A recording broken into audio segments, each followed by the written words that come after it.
સચિનમાં Gandevi people's cooperative બેંકની 6ઠ્ઠી શાખામાં શુભારંભ। પ્રજાપંખ સચિન સુરતનો અહેવાલ। દેશની આર્થિક રાજધાની સુરતમાં દેશની વિવિધ બેંકો આવેલી છે, એમાં એક મોરપીંછ આજે ઉમેરાયું છે।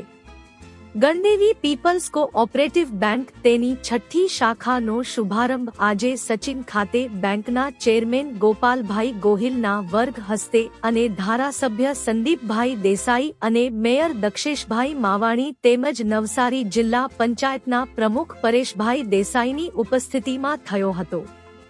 આ પ્રસંગે મેયર દક્ષેશભાઈએ સુરત એક આર્થિક રાજધાની હોય દેશની અર્થવ્યવસ્થામાં સુરતમાં થતા ફેરફારો અસર કરતા હોવાનું જણાવ્યું હતું અને પીપલ્સ બેંકની શાખાને સચિનની નૂતન શાખાને આવકારી હતી।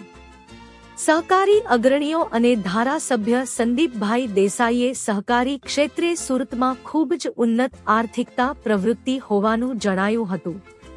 આર્થિક સદ્ધરતા પ્રબળ થતી હોવાનું જણાવ્યું હતું। વરાછા કોઓપરેટિવ બેંકના અને સ્કોબાના વાઇસ ચેરમેન કાનજીભાઈ ભલાળાએ ગણદેવી પીપલ્સ બેંકની આર્થિક સદ્ધરતાને પ્રમાણભૂત લેખાવી સચિન વિસ્તારના ઉદ્યોગ ગૃહો, વેપારીઓ અને ગૃહિણીઓ આ નૂતન શાખાને વધાવી લેશે તેવી આશા વ્યક્ત કરી હતી અને ગરીબોની મોટી બેંક લેખાવી હતી।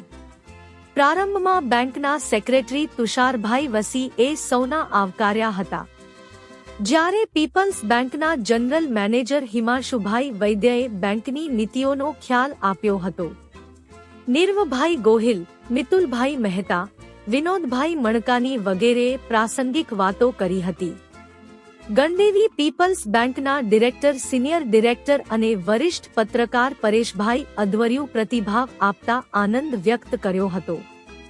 આ પ્રસંગે પીપલ્સ બેંકના બીઓએમના chairman જસ્મીનભાઈ Desai, vice chairman મિતેશભાઈ Joshi, ડિરેક્ટરો Kishorbhai Patel, મિતેશભાઈ Pandya, Keyurbhai Vashi, શૈલેષભાઈ શાહ, નિલેશ શર્મા, પ્રજ્ઞેશભાઈ પટેલ, મનીષભાઈ દેસાઈ, નિશિતભાઈ નાયક, નિલેશભાઈ ગોજલે, કલ્પેશભાઈ કાપડિયા અને ભૂપેન્દ્રભાઈ ઉપાધ્યાય, આસિસ્ટન્ટ મેનેજર કાયદસ્થ વિપુલભાઈ, મેનેજરો, ઓફિસરો અને કર્મચારીઓ તેમજ ગણદેવી ગામના અગ્રગણી સહિત સુરતના આગેવાનો વિશાળ સંખ્યામાં ઉપસ્થિત રહ્યા હતા।